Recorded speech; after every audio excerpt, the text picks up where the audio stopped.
Hello and welcome back to the Car Guy Coffee Podcast, where we are brewing solutions for car guys and car gals that are trying to upshift and uplift in automotive today. This brew has been brought to you by our friends at BenQ, 321 Ignition, Dealership Toolkit, M1 Data and Analytics, NavThat, Beyond Mobile First. If you want more information about how to support the brew, or you need more brews, go to carguycoffee.com. Let's brew! We are so excited to introduce to you all, without further ado, because you definitely want to hear him speak. So share this around. But we're going to welcome in the one, the only, Brian Kramer. What's up? Woo! There he is. Welcome, brother. How we doing? That's like a Super Bowl intro. Well, you deserve one, man. That's You're doing right, some amazing things out there. You literally are the Tom Brady of what's going on in the Metaverse, what's going on in digital transformation in automotive. It's huge, and I'm excited to speak with you today. I'm excited to share your story. Welcome to the cafe. How are you doing? I'm doing phenomenal. I'm looking forward to this high-octane show. That's right. That's right. Well, we are caffeinating the culture. So we want to make sure that we do get plenty of people jumping in here. We have an incredible solutionary that's in the room, everybody. So make sure that you tag your friends, tag your enemies. Yep. We don't care. Make sure that everybody knows that we are brewing solutions on the Car Guy Coffee Podcast. And we have a really incredible car guy that's brewing with us today that we are honored to have on the show. Brian, you've been doing things that inspire so many people in different ways. I don't know if you have a full grasp on the amount of fruit that you have out there that's attached to a seed that you've sown into this industry. And because of the great things that you've been pouring into this industry without wanting back, it's almost like greatness is chasing you because all that you're doing is pouring out the greatness that's inside of you. And I want to show a quick clip to our audience of how it was that we met Brian. And the story can start off a little weird, right? Hey, we were in a bar, and he was on a chair yelling at a crowd, right? So that's how we can start. I remember that. We can start the story that way. Just so everybody knows, I don't know where this is going. He doesn't know. We didn't practice this. Fred doesn't even know, right? I kind of have a little inkling of what it is. He's got a little bit, right? But this is fresh. I can't wait to see it. Yes, it is. But in this, you have a bunch of car guys in the room. Right? Yeah. You got a bunch of car gals. I mean, the greatest across the nation. Some of the people that are leading in the industry in so many different ways. Just amazing night. It was. And so with that, comes lots of egos. They're all over the place, right? They're everywhere. And, we're in an atmosphere where we are really trying to lift everybody up. And shout out to Paul and shout out to Kyle. They put on an incredible, incredible event that united car industry people together. And this is our first State of the Union. Yeah, they do a great job. Right? We're running around signing hats, right? Enjoying a great time together. And in that, Brian, make sure to share gratitude. Lead with gratitude, that entire room. Thankful for the people that put it together, and just shouting out to the people that were in the room. We're just grateful to be in here, rather than what could happen in a lot of cases, is a little bit more chest swell up, a little more, hey, you know what I mean? Look at what I can do, right? No, he's leading with gratitude, and I believe that's why he's being chased down by great people, by great results. Oh, man. And I want to show he's at every big event right now. Everybody wants him to come speak or at least be part of the crew because they understand what he brings. He brings value. They always say your network is your net worth, right? The people you surround yourself with is what you'll rise up to. And you want to be around people like Brian. I know, Brian, you want to be around people that are being creative and doing things that are unique too. And that's what makes you great. And I'm excited to show this. Let's go. Let's see this. For that, I would say thank you, Paul. Thank you, Glenn. Thank you, Liza. You inspired me today. Thank you, Brian. Thank you, Damon. Thank you, everybody, for showing up. And I'm just glad to be here. I appreciate everybody. I'll tell you, that event was fire. Right? That was a great night. There were so many people that just kept showing up. Shay Rowbottom, I mean, you guys saw that there. Shay Rowbottom's somebody I follow big on LinkedIn for a long time. One of the biggest reasons why I went ahead and just jumped onto social media and went for some videos that were unique to myself. She gave me a lot of courage. So it was really a great night. Just look at that crowd as you spun that around. There was a little cameo of a lot of people inside of that. We can tag a lot of people in this post. Right? Oh, man. Liz Borches, you can keep going. I mean, Glenn Lundy, you just keep rolling. Brian Benstock, I don't even need to stop. Damon Lester. Yes. So I mean, come on. What a night. What a fun area that was. And looking forward to Tampa again this year. So, but no, man, we're excited to have you on the show. Welcome to it. But before we do anything, before we go any further, we got to get you into the club, right? The club is the solutionary club. And we have these 3 Fs, the 3 F bombs that we drop with everybody. You see it right here on my chest. It's forgive, focus, and fly. So let's do this. Lou, introduce them. Okay. So, car guys and car gals, as you can see, that this is a solutionary that leads with gratitude, okay? So as we get to the different perches of our life, or we reach the different hills in our life, or we reach the different valleys, we make sure that we wipe off the weight of unforgiveness. We focus on where it is that we are going and going to fly to next, and then we stretch out in faith, fly, and then we keep growing. So, Brian, you're going to get the opportunity to forgive, focus, and fly with us. So on 3, car guys and car gals, help us out. Whether you're driving, if you're driving, do the one hand on it, but put your hands on your shoulders and forgive, focus, and fly with us. And let's get this 5-liner started. 1, 2, 3, forgive, focus. Get it right there. I'm following you. And keep growing. That's There right. we go. Yes. There we go. All right. Here we go. Now you are in it, man. You are now a start the solutionary. 5-liner. You're in the club. So now we can ask you these 5 questions. Yes, it's time. Man, the very first question, I love to ask this question. And I always say it's my favorite one. Actually, they're all my favorite one. And I say that a lot of favorites. It's truth. I love doing this, and I love meeting people, and I love getting to know people more, especially amazing people like you. So the first question I ask is your why, your drive. What gets you moving? What makes you groove? What makes you wake up every day and say, I'm going to go for it and be the best version of myself? I had a call with somebody this morning, a manager that used to work with us. His name's Vinny, and we talked about that. He's talking about the impact that he's making on people, and he goes, I now realize what you're talking about when it's not about the money.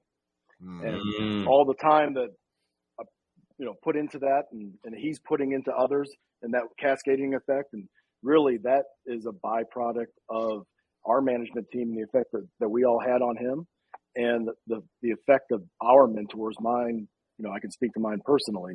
The mentors that spent the time and took the time to develop me like that.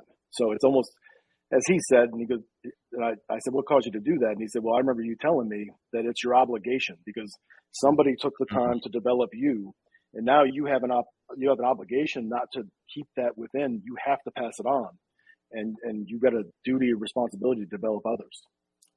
That's 100%. That's 100%. Wow.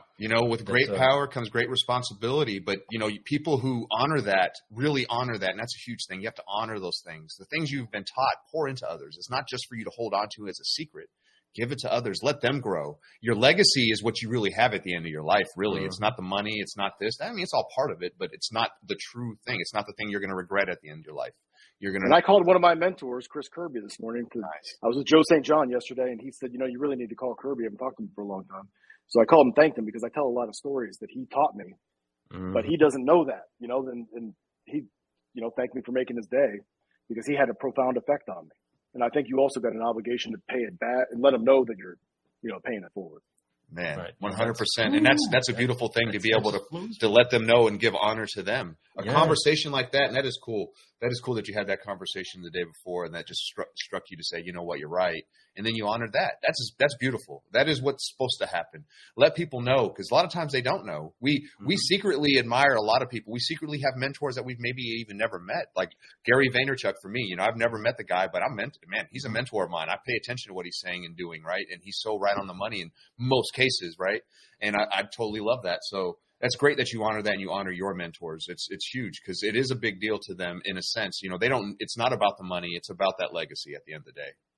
Seeing 100%. The duty to develop others. Yeah. That is how we make sure that there is a legacy to even leave, right? You pour into other people so that you can see something grow in others later on. And I mean, we are going to be all grayed out. Maybe eventually I'll be able to grow a beard. I don't know. But at some point or another, we're going to see many generations enjoying the things that we are toiling through right now, right? Us finding a way to get through some of the struggles that we consider struggles now. They're just the challenges of our day. But really, it's not so much that they're just challenges. These are the opportunities for us to grow, right? As industry is plowed forward. It's plowed forward because it ran into a challenge. It had to brew a solution, and it brewed a solution and made the whole thing better. And that's a perpetual thing that keeps happening. And you're leading the way all the way inside of the worlds of the auto industry, but into the metaverse. And there's so much that goes into that. And so many of us are linked into this business different ways.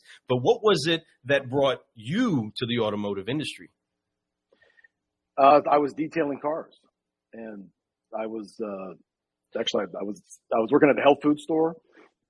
Guy gave me his business card if I ever needed anything. So I asked him. I told him I wanted to sell cars, and he said, "Well, you can't just do that. Nobody can just walk off the street and sell cars like it was some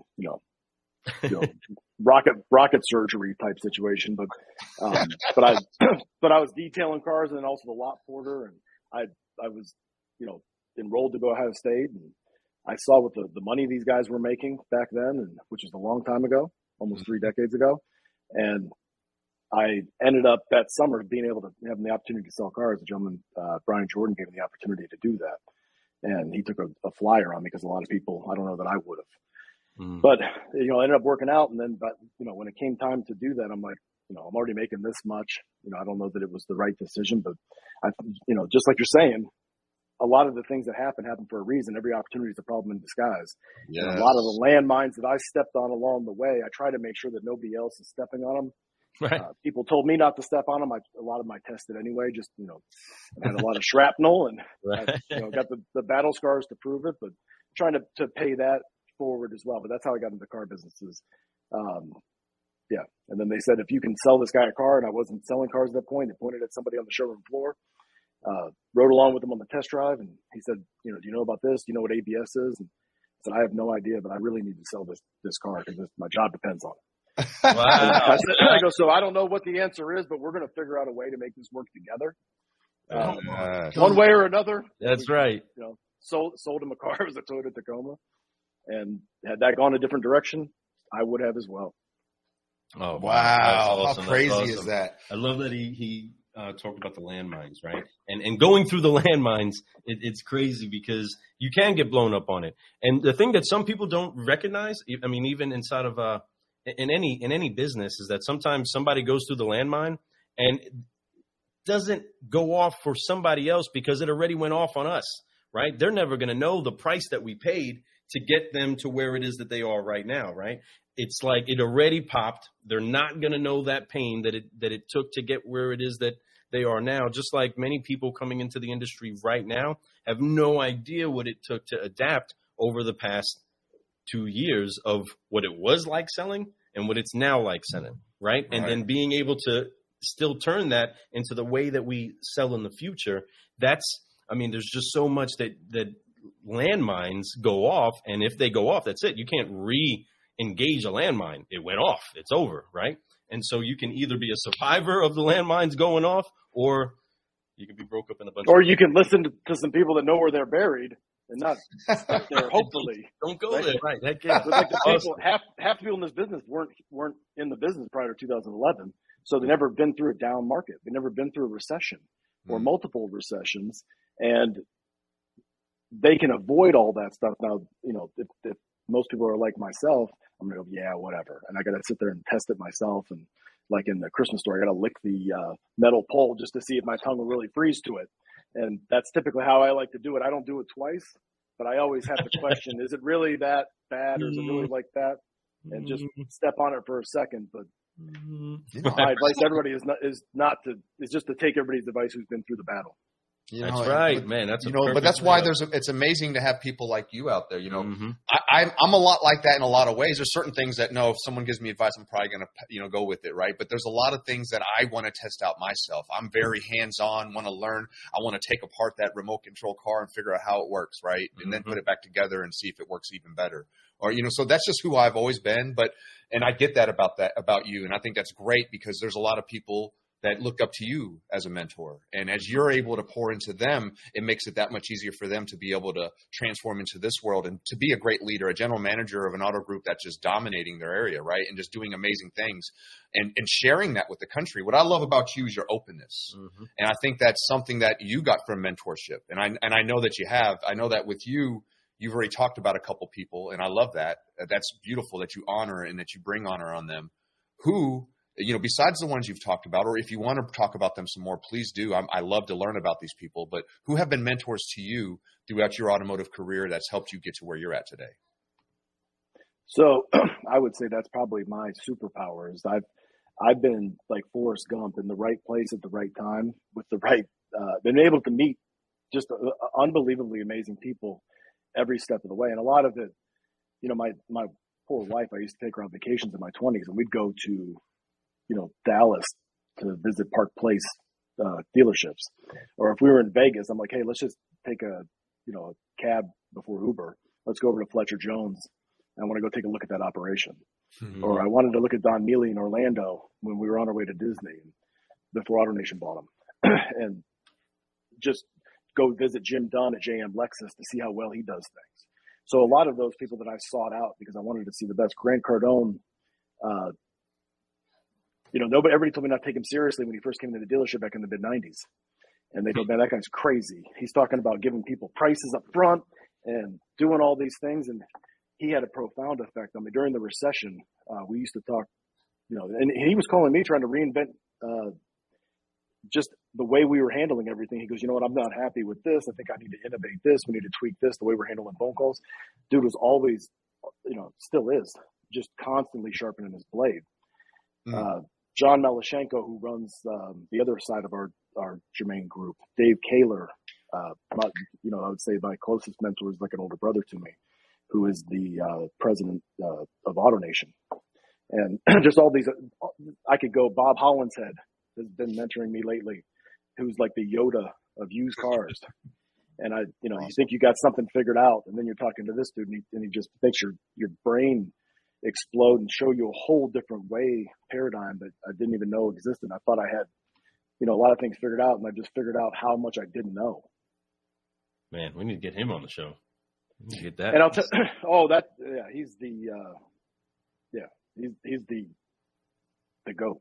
He's the guy. And I'll tell you what I've been also been mentoring me lately is the managers that I have here, like Ryan Wieben, who's the one that introduced me to the Metaverse. He's our new car director, or Jared Kilway, and all these younger guys, and Steve Dietrich, who's our internet sales manager, and these guys that are 15 years younger than me, that are reverse mentoring me and teaching me the technology side of it. I help them out with the people side of it, and able to integrate the old and the new, and it's a lethal combination. Wendell Hardy helps me guard it, but we really we're constant. That's really, now we got everything smoothed out. It's just an incubator of just like an orgy of just ideas.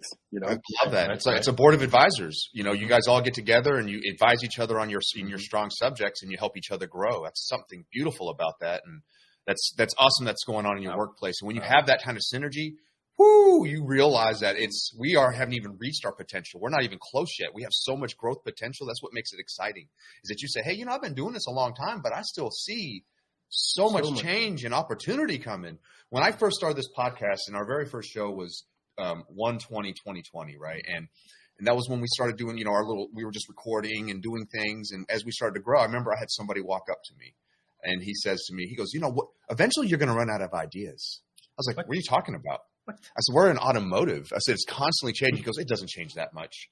And then COVID hit. Right. Literally right afterwards. I'm like, no, listen, all kinds of stuff happens. I've been doing this for, a couple decades, not quite as long as you, but I've been doing it, and I've seen recessions, and I've seen different spikes in automotive. I've seen used car crisis, a new car crisis. I've seen it all. And, well, not at all. I've seen a lot, I should say. I've seen some really unique stuff. But I know that there's always going to be something else that changes again. There's always going to be a new idea, and that's what I love about it, and that's why I think I'll be doing it for a very long time. Meeting people like you and being able to have mentorship through just being from afar and listening to what you have to say makes me even more interested. And I love that you have that inside your group of just your board of advisors at your store. I think that's beautiful. And when COVID hit, that's when you find out who your mentors are.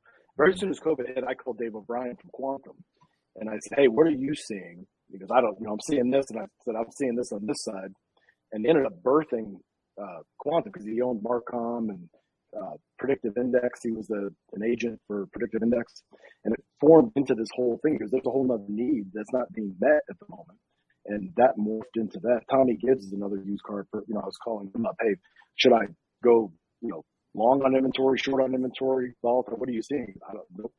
This is unprecedented times.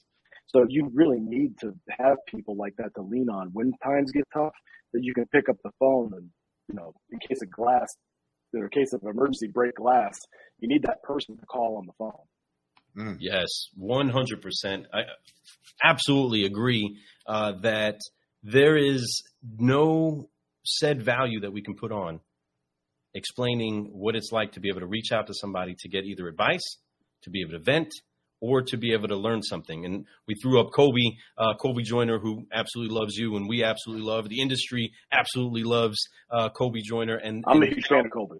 Yeah, he is a merger of incredible ideas from so much exposure on different sides of the industry. And that's where we find... And the true student of the game. Yes, boom. An incredible student. And a great friend. Just going to say, I just love the guy. Real quick shout out to Kobe. Love you, bro. Love you, brother. Love you, man. You're awesome. So thank you for being here. And he made a little cameo inside of that video too, right? He was in there with the big... Yeah. That's right. That's right. But he's constantly sharpening his blade. He'll text me all the time. Hey, what about this? We're thinking about this. Do you have anything about this? And that's the same stuff that I was doing when I was his age. And I'm just a combination of all the people's brains that I picked. Absolutely. That's so true. And in that, because, Kobe is open, like we are open and you are open, we are showing so many people that it's okay to be open to new ideas, to letting other people cut on you, to letting other people smooth out the rough spots and other people to walk you through, no matter the generation, right? No matter if they've been in this business forever or they're new in this business and they're seeing something happen on their side of the business that we can brew a solution for. Right? What Brad says, Kobe just told me a week ago, the Kramer always gives. Right. When he asked for a glass of water, I'd say, here's a fire hydrant, take a sip. I love that. Yeah. Brad's a trip, man. That's another one of those guys. You got to love that guy. We're going to get Brad on this show soon, too. Man, can't wait. I'll tell you on that note, a funny story. I did the same thing with Jim Dunn at JM Lexus, and I did the same thing with Bernie Marino up in Cleveland. Bernie Marino and I were going back and forth, and then, all of a sudden he just took off, right? When he was at Mercedes-Benz dealer Cleveland. And I kept on seeing him at the dealer meetings, and I'm trying to pick his brain, and we're at Mar-a-Lago, and he goes, if you want to know, just stop by my store. And I'm like, yeah, right. You're just telling me that to throw me off base. And so I got in my car when I got back, and I drove up to his dealership, and, I said, all right, and he showed me everything, right? And I said to him, I go, what are you doing all this for? I was very skeptical because I'd never seen anybody be that open about things. And, you were saying earlier, I'm sure you've had mentors that did the same. And it was a very eye-opening experience for me. And I go, Bernie, why would you share all this stuff with me? And he said, I don't know. You're the only one that's ever asked. I love that. I heard a similar story about Michael Jordan and Emmett Smith. And Emmett Smith was like wanting to have a meeting with Michael Jordan because he wanted to start his business. He's just retiring, and he saw that Michael Jordan's business was great. And he reached out to him, and he said, yeah, Michael Jordan flew me out. We sat down. We had dinner. We talked. And, I might be making some of this up, but this is what I remember of it, right? And we sit down and we talk, and he's giving me all the advice in the world. And I'm just like, oh, my God, and Emmett Smith is Emmett Smith. Come on now, right? But at the same time, he's looking at Michael Jordan. And he asked Michael Jordan, he goes, man, I appreciate you. I know you're a busy guy. What made you say yes to having a meeting with me? He goes, you asked.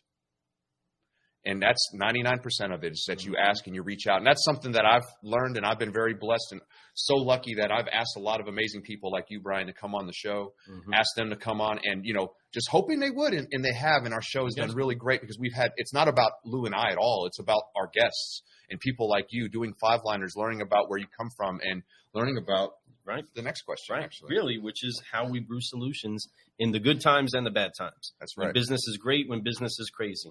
Like Fred said earlier, we jumped into the podcast right before everybody all of a sudden went hermit, right? Everybody went inside. Everybody closed away, and everybody was sad and didn't know what to do. And we're still sitting here. No, we got more time to podcast. We have more time to make videos. We have more time to have fun talking about solutions in the industry and bringing that joy. And inside of that, that's what's awesome about the whole mentorship aspect is that you have people that can cut on you to make you better, but also for you to say and reach out to and say, how can I get better? Emmett wants to know how to be like Mike. How do I get to your level? How do I continue to grow? Just like a new guy getting on the floor that spends some time with the top guy.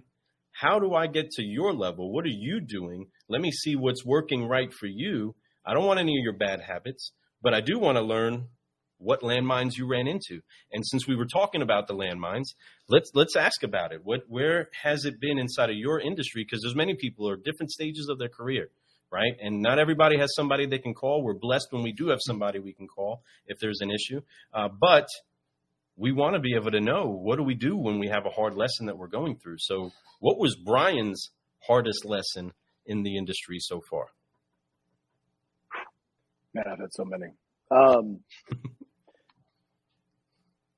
There was a few, when I went from privately held dealerships to AutoNation, that was a major culture shock because you didn't have the autonomy, the ability to innovate everything, but you also had access to all this information and all this process and all these different, best ideas from all over the country. And a lot of the stuff I didn't want to do because I pushed back because I didn't, for whatever reason, didn't think something would work, or I thought I had a better way. I wasn't looking at it from that big of a scale of how it would affect everybody, how me training the same way would allow somebody else to get promoted into another opportunity or somewhere else, or the synergies of doing everything the same way, like the processes at Disney or Ritz-Carlton or all these other things. Right. But I now find myself doing a lot of those things because I understand the why. I think that in many cases, they just told us what to do. They are so big and they move so fast that they didn't always tell us why we were doing it. So my job is to do that. But I'll give you an example. Up until, 5 years ago, not even 5 years ago, 3 years ago, I've only been in bad situations. I would go into a dealership.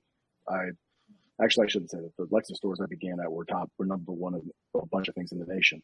But when I first took on an assignment at a Mercedes-Benz dealership in 2003 when I was a GM, and I went into that store, they were only selling maybe 12 new and 6 used. I thought it was going to be easy. I'm like, well, hell, I sell twice as many cars that in a month. Mm-hmm. But when I went down there, I didn't realize how hard it was going to be to move that needle. When you only have, 10 parking spaces and you've got 700-800 day-old cars and you don't know how to read a financial statement and all this overwhelming things that you have to figure it out. Or there was another time when I got extremely humbled when I was running multiple dealerships but I was all about, me doing everything, not delegating, get my work done through others.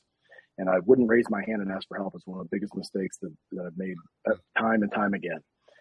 And every single time there was all kinds of people who wanted to help me out, or even my staff that wanted to help me out, but I wasn't making it clear as to who needed to do what, when, and how often. So they would leave and they're like, hey, if you need anything, let me know. And I'm like, it's good. I'll handle it all.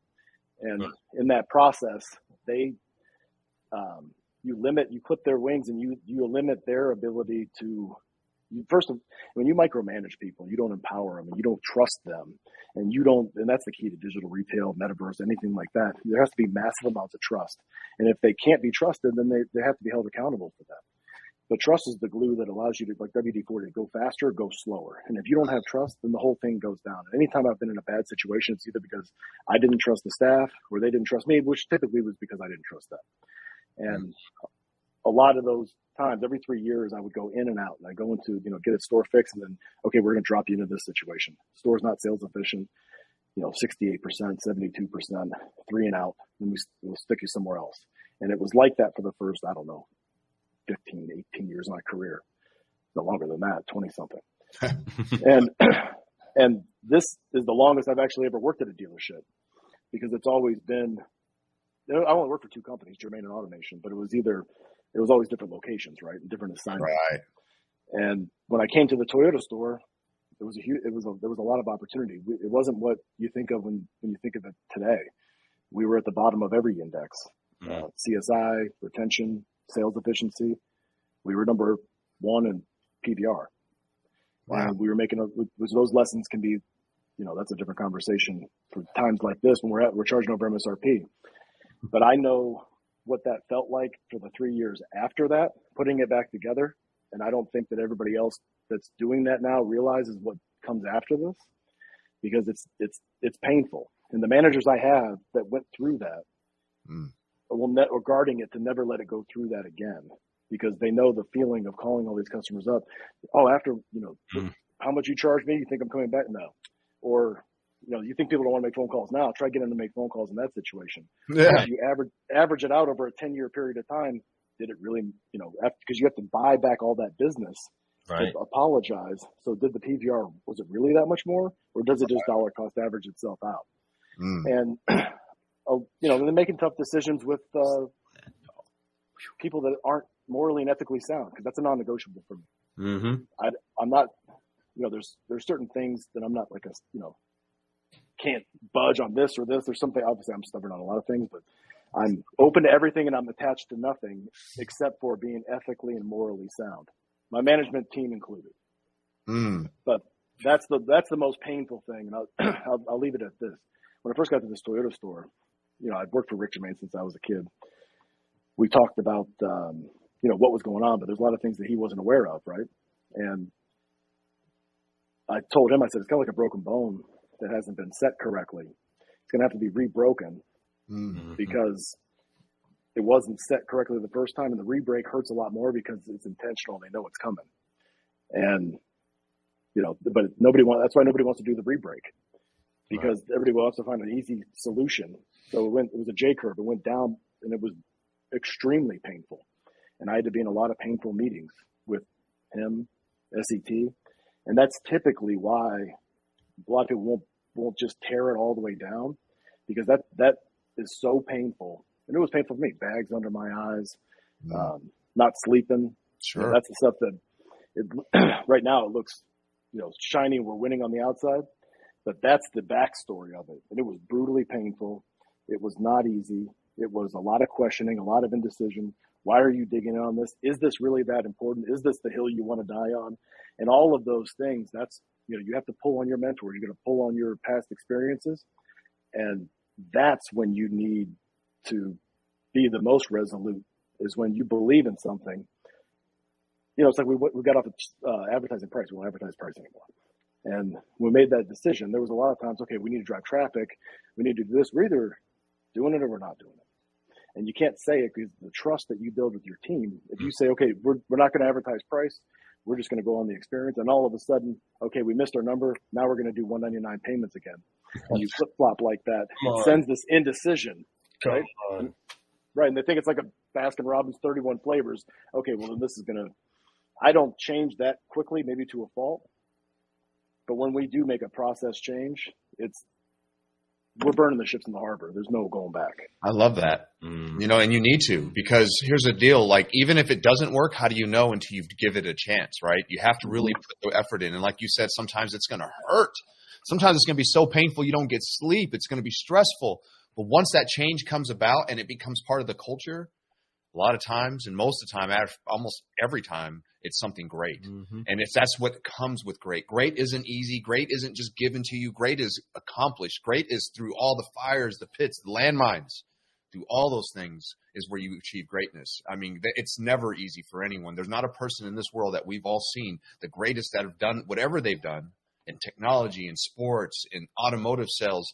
They've all been through it. They've all put the work in, and they know what it's like to not get the sleep, what it's like to have that stress where you invest the last dollar that you have on something that you 100% believe in, right? But when you do that and you put the work in, at the end of the day, you are so much stronger. You 10 times that bad boy, and you go big. Right. That's right. I love that. And it's inspiring, not just for our listeners, but it's also inspiring for the next generation to understand that this is what's pouring out to them now. But they're going to be able to look back to see that there's people that are that heartfelt, but that vulnerable to being taught, right? There's a certain level of exposure that we have to allow ourselves to be if we're going to actually succeed, right? It's making sure that those that are following us know how imperfect we are, and that we work in a way that helps to give grace for each of our imperfections, right? Help us to get better, because we complement each other by building each other up. We fill those gaps that we don't have. We don't have to have it all, but we can have it all if we have everybody, right? We can collect way more together than if we go do it on our own. And if we find a way to pull in our nets, pull in our boats, pull in our resources, pull in all of the best thinkers, and also identify, hey, what are some of the broken processes that are breaking us consistently, right? I love how you explain breaking the leg. But Lou, it only works if they raise their hand. And I find that so many people won't raise their hand and ask the question. And like when I was at AutoNation, I went to General Manager University and ended up becoming an instructor there. And I remember that when I went to the class, I kept raising my hand and they're like, oh, here he goes. Kramer's in the class. Oh my God, why did we get put in this room with him? We're never going to get out of here. And I still keep in touch with all those guys most of them to this day, even though, half of us don't work there anymore. And it was still like a brotherhood that we established there, one, but two, I would always at the end of the night, they would say, oh man, I couldn't believe he said that and that and that. And I said, yeah, I know. Why didn't you just ask him if you were wondering that? I'm so glad you asked that because I didn't know. I'm like, well, why didn't you just ask him? Why do I want to act like I don't know what I'm talking about? And I think that's something that everybody needs to get over. Yeah, 100%. Humble yourself. Yeah, if I'm going to get coffee and I see somebody that's going to get coffee, I want to tell them, you know what? I like coffee too. Coffee, right? And inside of that, that's the same thing. The solutions are brewing, right? The coffee's being made. Yeah. And we can even put it in your cup. Yeah. We can even help make sure that cup connects to your hand. But daggone it, we can't make you sip on it. You literally make you drink it. You can literally ask a group of people, you want something to drink, and every one of them are thirsty, but half of them will say, "No, I'm good."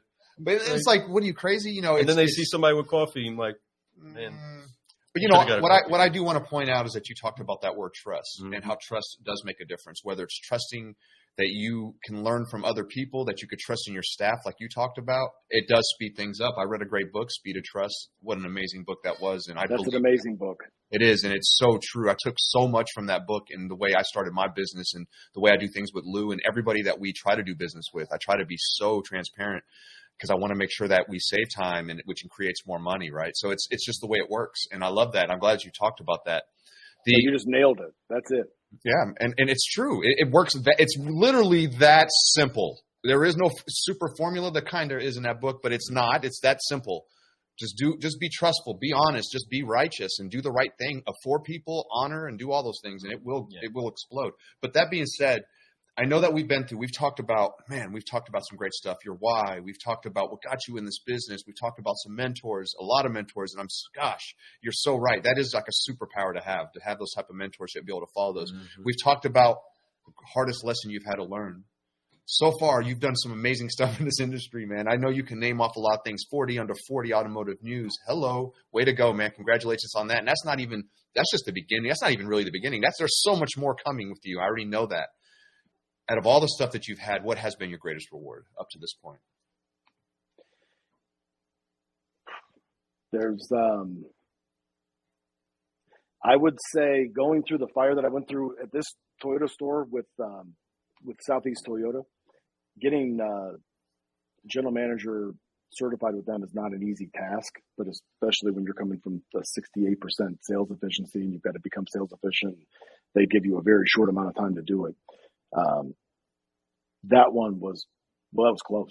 I didn't know how that was going to finish. It came down to the absolute wire, and their expectations are rightfully so all the way up.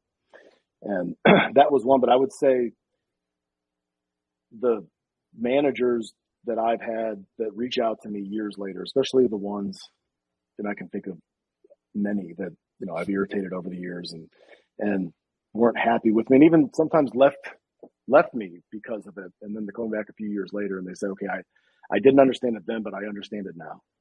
And the amount of, I don't know, there's at least 20 sales managers that used to work for me, with me, that are now general managers, not more, maybe probably a lot more. And you see them on LinkedIn and you see what they're doing and you see that leadership pipeline. I remember I talked to Mike Maroney, another GOAT in this industry, and he would tell me all these stories, and talking to him was like talking to Walt Disney or Willy Wonka, Wow. I mean, it was like, it was like magic, and he would break down the leadership tree like a Bill Walsh coaching tree or Bill Belichick coaching tree, and look at it like that. And it was fascinating to me, the leadership pipeline and how it just spirals out. So to answer your question, the most rewarding thing is seeing the people that I put through, a little bit of pressure. I'll end it like this. Chris Kirby, who I was talking to this morning, told me a story a decade ago. So I told him, I said, I tell this story all the time, but I don't think I've ever told you how, the impact that it had on me. So he told me a story about this gentleman who's sitting on a park bench in Central Park, shelling peanuts, and he's looking down, and there's a chrysalis that came down from a tree with a caterpillar inside of it. And inside the chrysalis, you can see a pinhole, just small enough for the tip of his pen to come out. And he's watching it for about 10 minutes, but the caterpillar's stuck and it can't get out. So he reaches down, picks up his pocket knife, and he slits the end just a little bit just to help it along.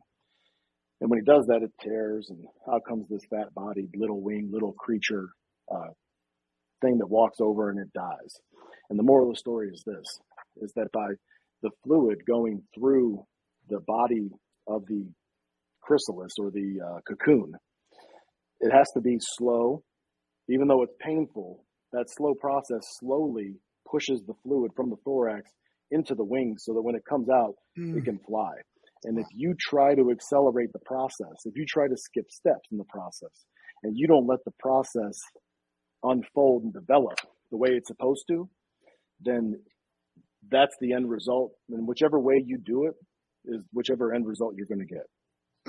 I need one of those hype buttons right now. Man. I mean, that was like, wow, that was so a profound. Good analogy. Yeah, that is very profound. I love that. I'm going to steal that and talk about that to some of my students. We learned that here on the Car Guy Coffee podcast. Hello. No, that was a great explanation. That was a great putting it. If you enable people and you allow them, you don't hold them accountable, you're stunting their development.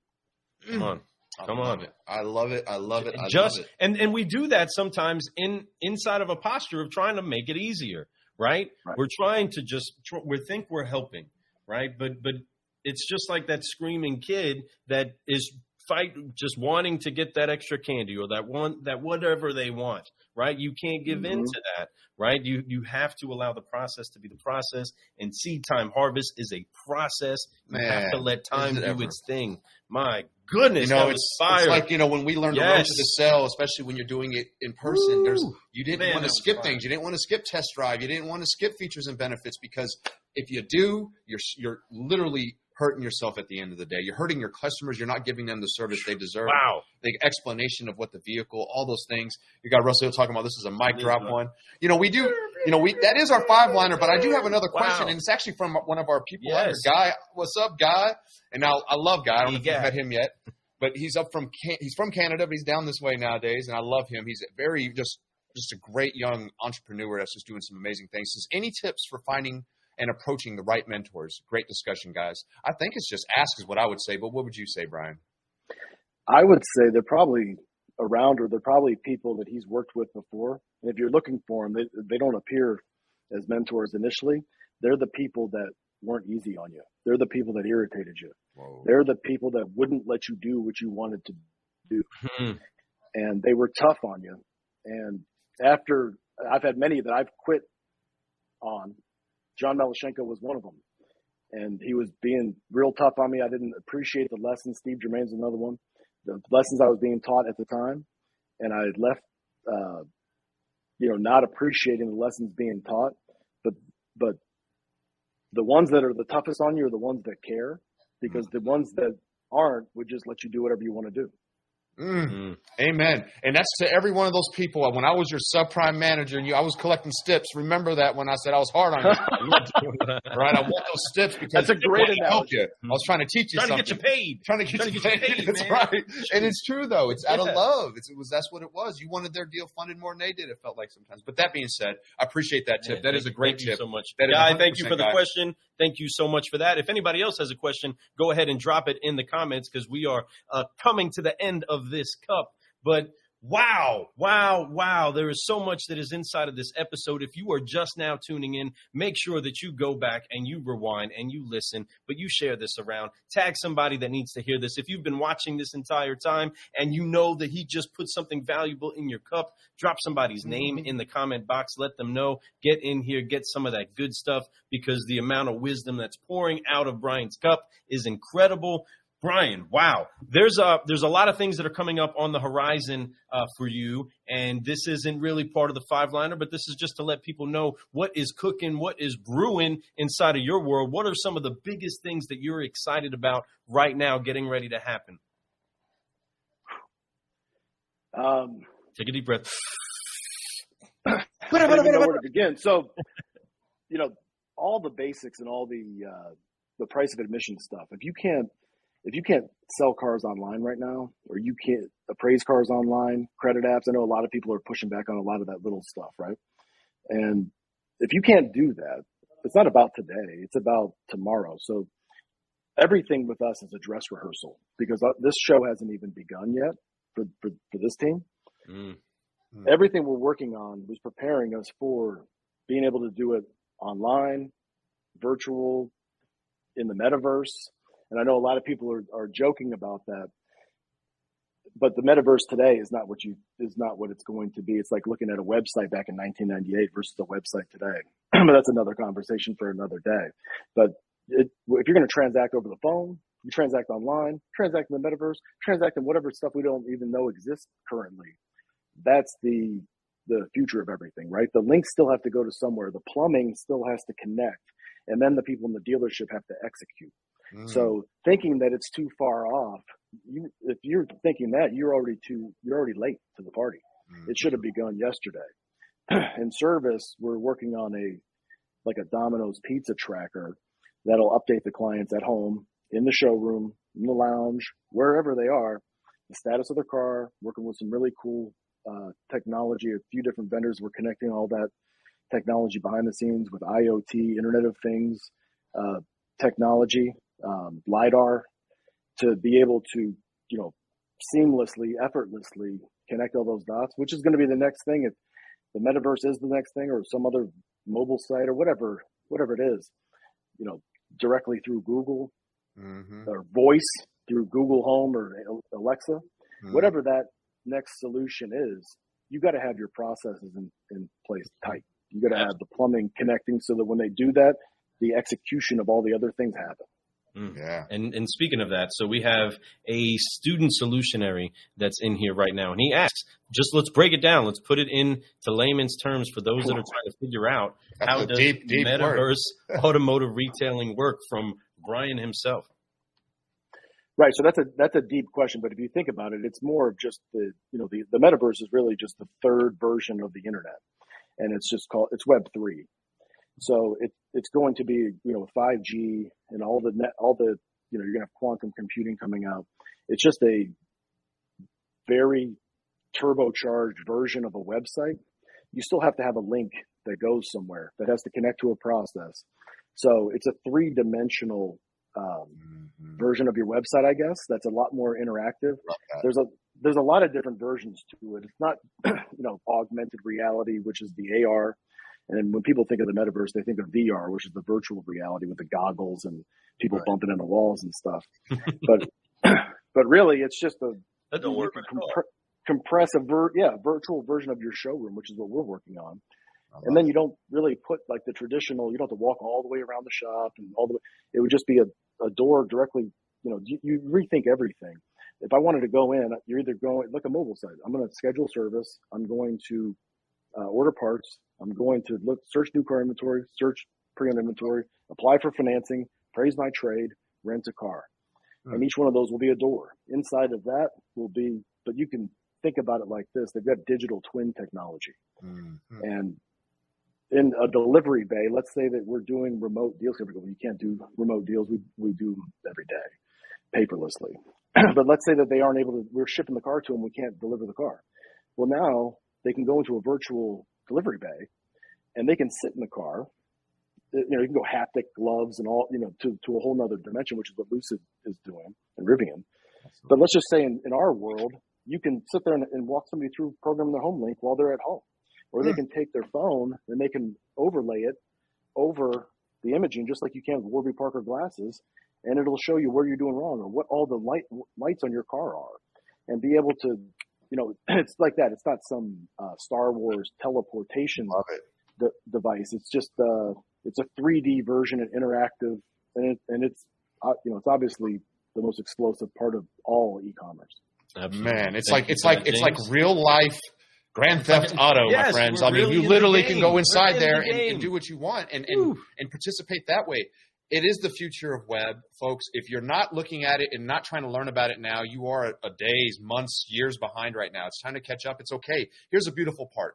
30 minutes a day of educating yourself is what I tell people. Just spend 30 minutes. Watch a YouTube video. Read something. And after you do this for about 90 days, you'll be so much more educated than most people on any subject. So go out there and do that and get more educated. I'm going to tell you, this is the future. There is things coming. How convenient is that for somebody to be able to just sit here? Our youth, the people that are going to be the buyers of the future, they're going to be the leaders of the future. This is how they do anything they do.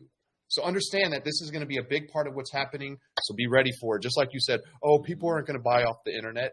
Okay. All right. It's definitely happening. So that's the reason why I'm leaning into this, because I've been told that my whole life. Right. And I know how that story ends. It's like that Larry David Super Bowl commercial. Yeah. I love that. Always wrong.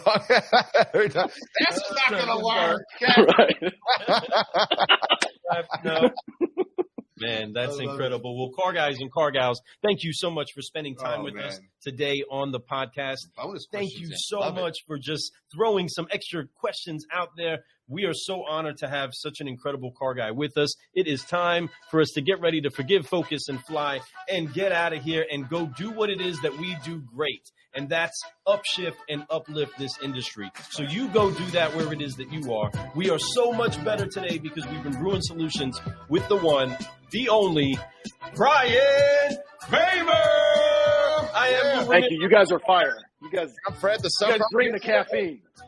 Yes, we're definitely caffeinated, and we are caffeinating the culture. We're so excited that all of you had the chance to be with us today. Brian, we appreciate you, we honor you, and we're so thankful for the difference that you're making to the automotive industry. Man, you're doing amazing things, and we appreciate everything. Now, one thing for sure, he is 100% CGC approved. We got to let everybody know that. Go ahead and share this around. If you are hearing this now, if you are hearing this on the repeat, know that our friend Brian Kramer is 100% CGC approved. Thank you so much, everybody. We will see you later.